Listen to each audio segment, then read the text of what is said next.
AA6DD, K6YYL. Yeah, good morning, Kim.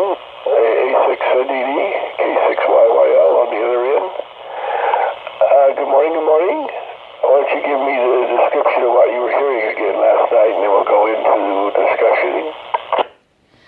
Okay, very good, Will. Thank you.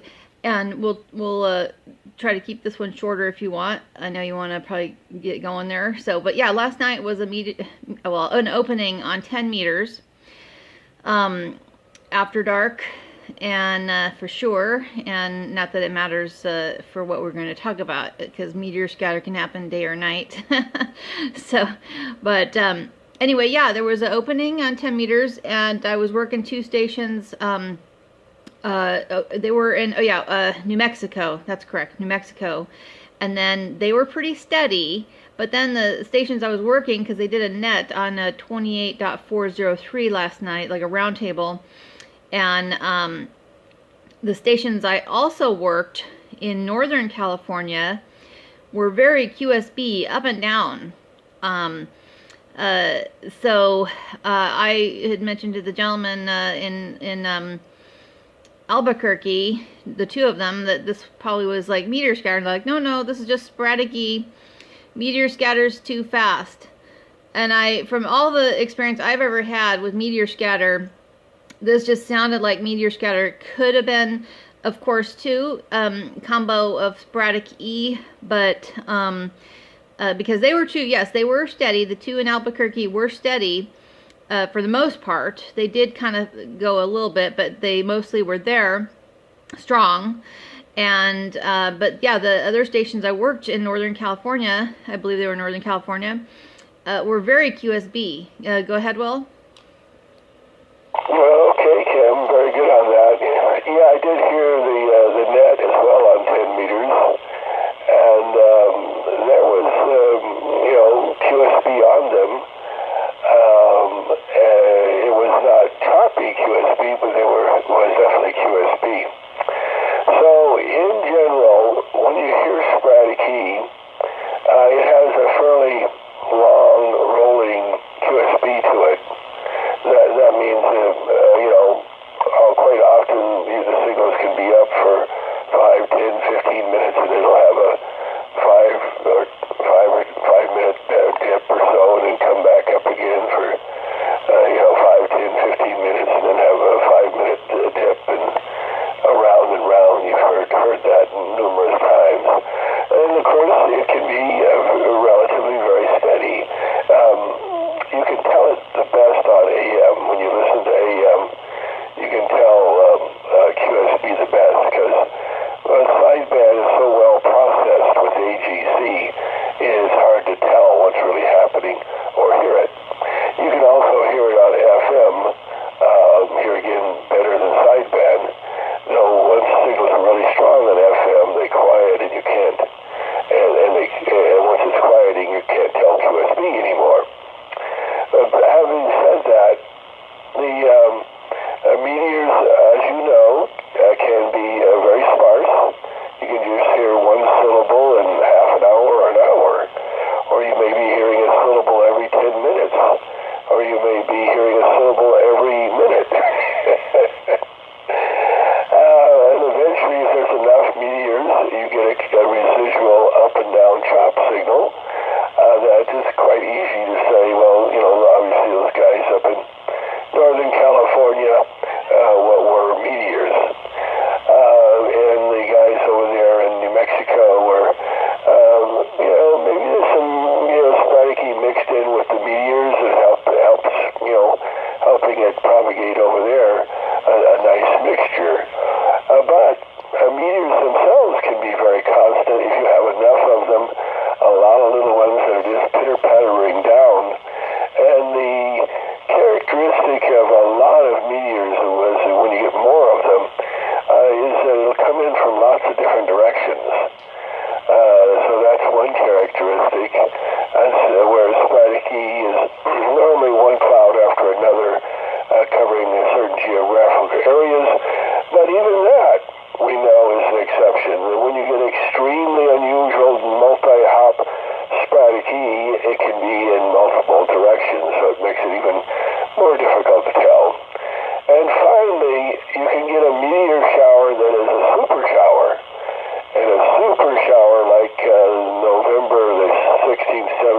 18th of 1966 that I was on. I was a neophyte. I came out, I came out to my ham shack in the garage, turned it on at 8 o'clock in the morning, and the world is coming through. All of North America is out there. Excuse me. And my voice went away way back then when I was young, after a continuous communicating on 6 meters from 8 o'clock in the morning till 8 o'clock at night. I couldn't talk anymore, like it's happening right now. And we had, it was like 20 meters.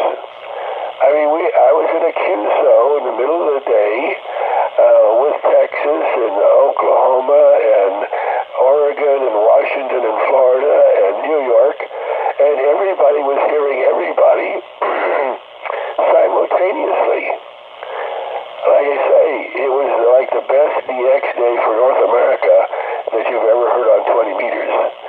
And that's what can happen if you have enough huge quantity of meteors pummeling, and they weren't weak. These were strong signals from everybody to everybody. Just absolutely amazing what a super shower can do. Any questions there, Kim? AA6DD, K6YYL. No, go ahead. Very good and very interesting. Keep going. It's great.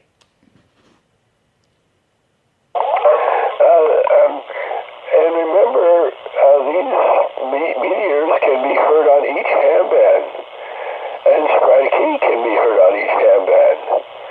And as you go lower in frequency, there's more of it. So, for example, that's because energy is proportional to frequency. And every time you go down half frequency, it takes half of the amount of energy to ionize and bend something back again. So, even though we heard meteor-type openings on 10 meters, you and I both listened up on the beacons and such on 6, and I heard absolutely nothing coming through from anywhere. So, the lower the frequency you go, the more prevalent is both Sporadic-E and meteor propagation. That means if we had of last night went to 20 meters, it would have been absolutely open steadily from those meteors, much steadier and much more reliable. The only problem is signals are they're weak. They're not 30, 40 over 9 like F layer. They're only S5 to S9. And who would be on 20 meters at that time of night right now? Perhaps nobody. But the band would be open. And of course, as you go on down to, I even heard you on 60 meters today, as the F layer built up and the E layer built up. I heard a few bursts from your voice on 60 meters from meteors burning,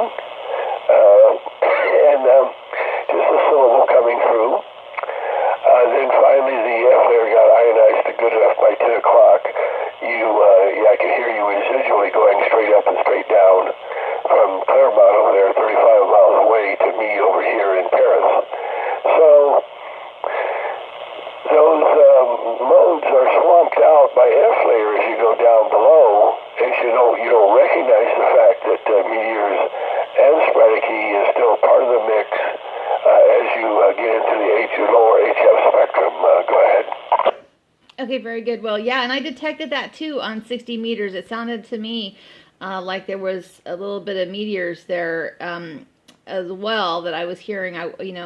I'm new to 60 meters, so I'm starting to, get a little bit more familiar with that band, but definitely much more familiar with hearing meteor scatter on 6 and 10 meters and even 17 and stuff like that. But yeah, 60 meters, I was thinking, I think that's a little meteor scatter if I'm not, if I am correct, I think it was. So very good. Well, AA6DD, K6YYL. when they experience all this unusual propagation up on 6 and 10, they don't recognize it. They don't have ears tuned to hear it. But if you do, you can hear weird things on 40 meters. You can hear weird propagation. I've heard Sporadic-E on 40. And it's very hard to describe because it's mixed in with the E layer and F layer, and you can have all three at the same. You can have all three at the same time on 40 meters. In other words, you can have F2 layer signals coming back. You can have F1 layer signals coming back. You can have E layers signals coming back, and Sporadic-E coming back at you, and meteors mixed in there on 40. During the daytime, or it can happen anytime, actually. All of them can exist at one time, and then they have a weird phase shift that can happen between them. And so you can hear, like I say, a weird phase shifting propagation phenomena that happen. And if you realize all the different ways that it can happen, you can hear it. Otherwise, you're not tuned into it. You just hear a phase distortion or something, and you don't know what it is, and you don't pay attention to it, and you just keep on going. But you can kind of tell because of the timing how long each one of these weird phenomena last as to what's in the mix that's making them up. But nevertheless, it is there. Most hams think that, oh well, Sporadic-E and meteors, Sporadic-E, that's something up on 6 meters, when in fact it's something that happens in all the HF bands and much more prevalent as we go down frequency, and much more reliable actually as we go down frequency. And obviously it happens up on 2, but it's much harder and much rarer. Happens at 220, much harder and much rarer. Takes a bigger meteor, and if we got a meteor big enough to destroy the Earth, we would hear it at 1296 as it came in. Go ahead. Okay, well, hopefully never. AA6DD, K6YYL. Now here, let me throw another thing in the mix here, because now my memory got sparked here for one of the comments that another ham made, and I think it was the ham up in, I think he was in Northern California. I don't know if he said this is Aurora backscatter, because his signal was lower at that time, and I kind of missed the discussion about what they were saying, but I don't know. So go ahead if you want to elaborate on that, or have any anything else that you want to say about that or not, or go ahead. Well, Aurora actually usually sounds like my voice right now. Aurora sounds very distorted, like my voice sounds right now. So if you hear a signal on sideband that sounds kind of hollow and reverbish, that's Aurora. It doesn't sound normal. It's not very prevalent down here. It's very hard for it to get this far south. It does happen, but rare. It's much more common the further north you go. So up in Oregon, Washington, Idaho, Montana, all along there, they get Aurora quite often, and it's when the Aurora Borealis happens. So it correlates with Aurora Borealis. So if you could actually go see it, obviously you're having it. If you can't see it, you'll still have it on radar before you can see it with the human eyeballs. But it's like I say, it's sort of like my deep voice talking through a fan is what Aurora sounds like. So can it sound clear? Yes, sometimes, very rarely, it can actually get fairly clear, but not normal. It doesn't. When it is clear, it doesn't last long. Clear before it goes back into distortion. So Aurora is one of the ones that's probably the easiest to tell you've got Aurora that's happening because of that. Aurora is so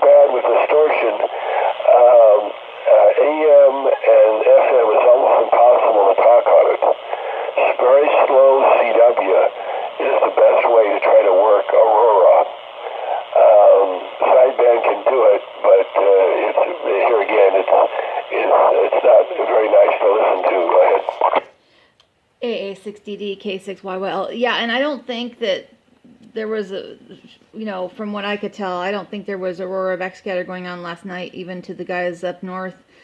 But there was that one time, I think I did tell you that I worked a station in Alaska, and he did sound very, very distorted.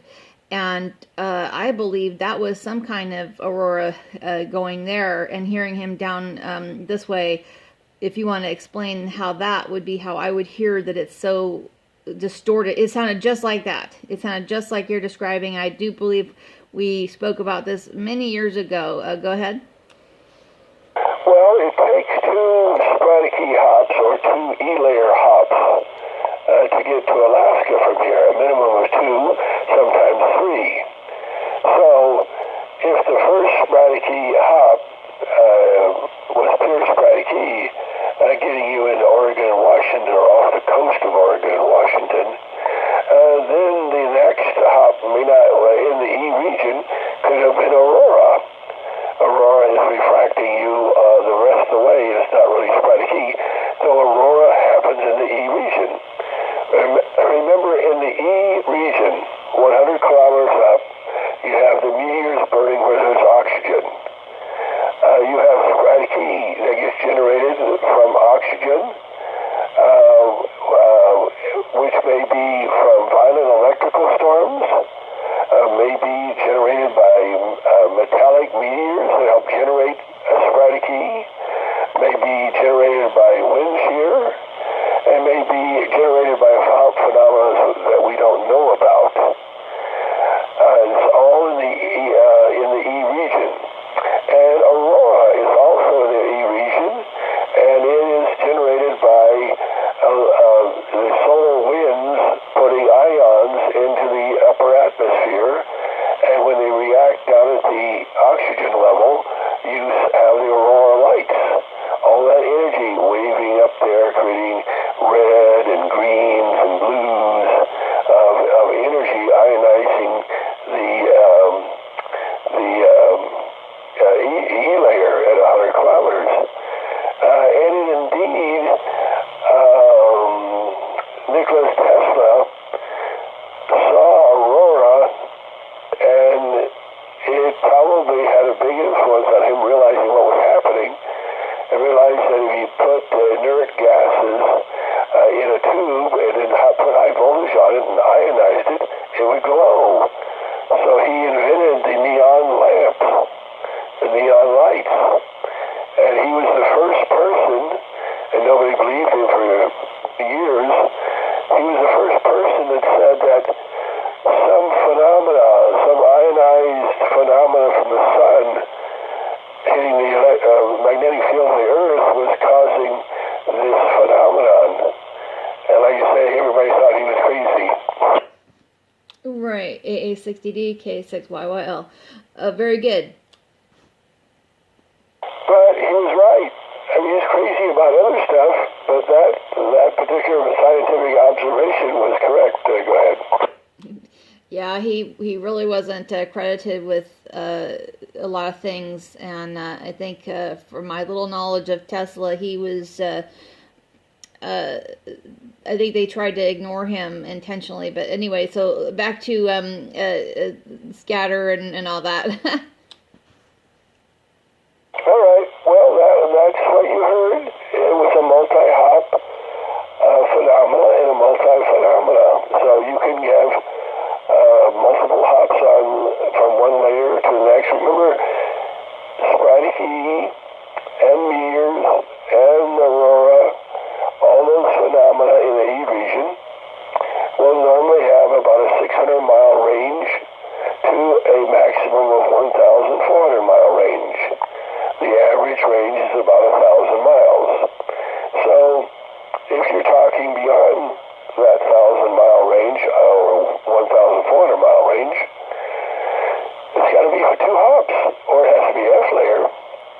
And so on 6 meters or to talk to Florida, North Carolina, the whole East Coast, takes two hops.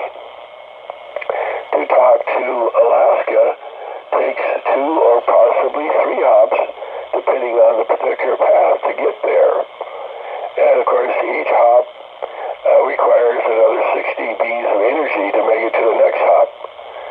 So usually it's very, very hard to do. You're amazing you were able to do it with your 60 bees of gain of your 5/8 or 5/8, but only 100 watts of power. That's simply phenomenal to be able to carry that off. Go ahead. Yeah, and so the 10 meters was, if you're talking about the 10 meter contact, that was on the 5/8 vertical that I had. Okay, was it 5/8 vertical? Well, it's still the same, 5/8 vertical, but maybe you had 200 watts at the time, or you still had just 100? I think it was, I'm going to have to think about that, but I think it was the 200 watts, I believe. I'm almost certain it was the 200 watts.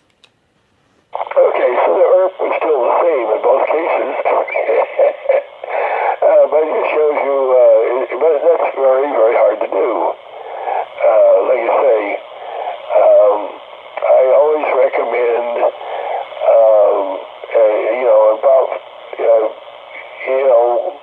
when you're dealing with 400 watts of ERP, and you can barely do it with 400 watts of ERP, is what I'm telling you. The double hop Sporadic-E or double hop Sporadic-E in any direction, whether it's a combination of Meteors or not, a combination of Meteor, Sporadic-E, and Aurora or not, is about the absolute minimum power level that you can do that. Go ahead. Okay, yeah, and so I did get a QSL card from the guy in Alaska about that. So interesting, interesting. Yeah, well, that's good. You didn't have to wait for a flare to do it.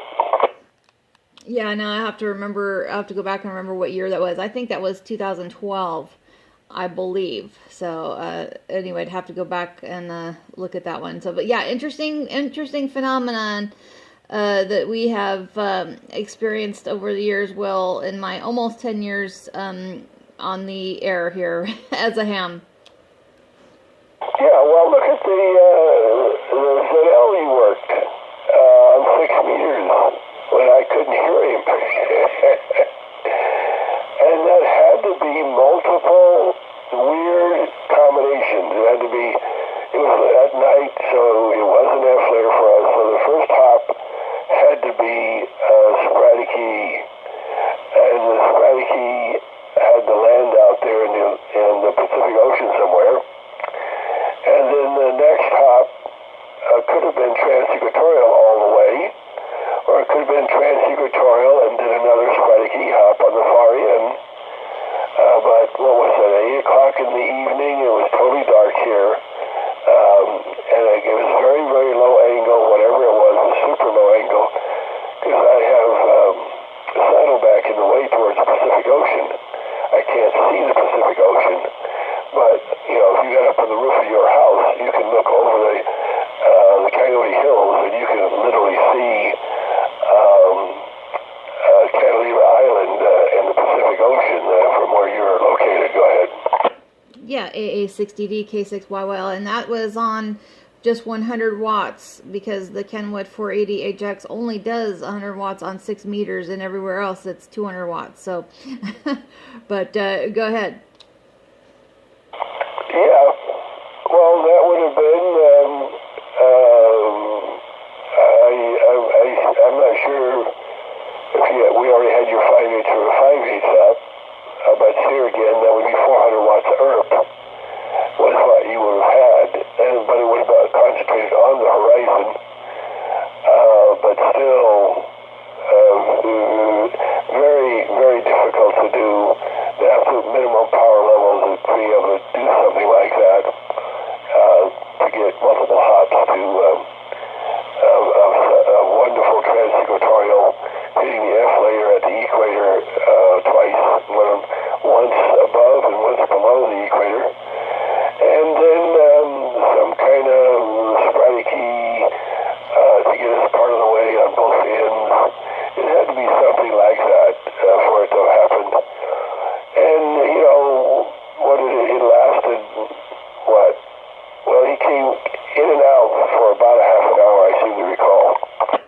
Yeah, and yeah, it was the 5/8 over 5/8 vertical. Okay, so we still have 400 watts of ERP. It sort of shows you that that's kind of the minimum to, if you got a phenomenal operator like yourself, to be able to do it. Go ahead. Oh, well, thank you. It doesn't take much, I don't think. No, you're very good at processing and hearing those signals under the noise level. You're working all those things under the noise level. Go ahead. Thank you very much. Thank you. Yeah, I try.